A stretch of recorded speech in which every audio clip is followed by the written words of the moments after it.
ابتدا ہے رب جلیل کے بابرکت نام سے جو دلوں کے بھید خوب جانتا ہے۔ دیکھتی آنکھوں سنتے کانوں صابر میاں کا سلام پہنچے۔ ناظرین، ایک حاجت مند حضرت عثمان غنی رضی اللہ تعالی عنہ کے دروازے پر غروب آفتاب کے بعد آیا۔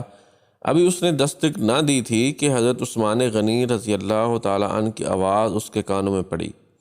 وہ اپنی اہلیہ سے شکایت کر رہے تھے کہ چراغ کی بتی موٹی ہے جو تیل زیادہ استعمال کرنے کا سبب بن رہی ہے۔ حاجت مند نے جو سنا تو وہ سوچتا ہی رہ گیا کہ وہ ایسے شخص سے حاجت براری کی کیا توقع کرے جو تیل کے معمول سے زیادہ خرچ پر اپنی بیوی کو سرزنش کر رہا ہے۔ اس نے ارادہ کیا کہ حاجت بیان کر دیکھوں، شاید میری کچھ امداد کر ہی دیں۔ دستک سن کر حضرت عثمان غنی رضی اللہ تعالی عنہ باہر آئے۔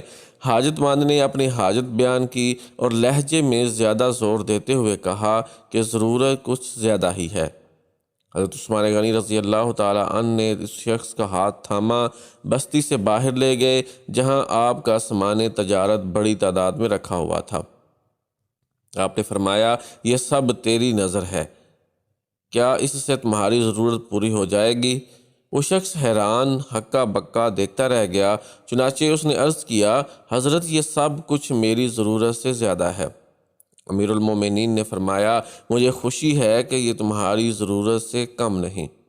اس شخص نے کہا، اے حضرت ایک بات بتائیے، چراغ کی بتی قدر موٹی ہو جانے پر آپ اپنی زوجہ محترمہ کو سرزنش کر رہے تھے، حالانکہ چراغ اس قدر روشنی رکھنے میں شاید صرف 1 درہم کا تیل استعمال بھی نہ ہوتا۔ وہ تو آپ کو گوارا نہ ہوا اور یہاں ہزاروں کا سامان مجھے بلا تعامل دے رہے ہیں۔ تب آپ نے فرمایا، بھائی چراغ میں تیل کا زیادہ اسراف ہے اور زیادہ اسراف اللہ کو پسند نہیں، اور مجھے اللہ کے حضور اپنے اعمال کی فکر رہتی ہے۔ یہاں مجھے فکر اعمال لاحق ہے، اس لیے میں نے سرزنش کی۔ سامان تمہیں اللہ کی خوشنودی کے لیے صدقہ دیا ہے، اس پر اجر کی امید ہے اور وہاں پر حساب کا خوف ہے۔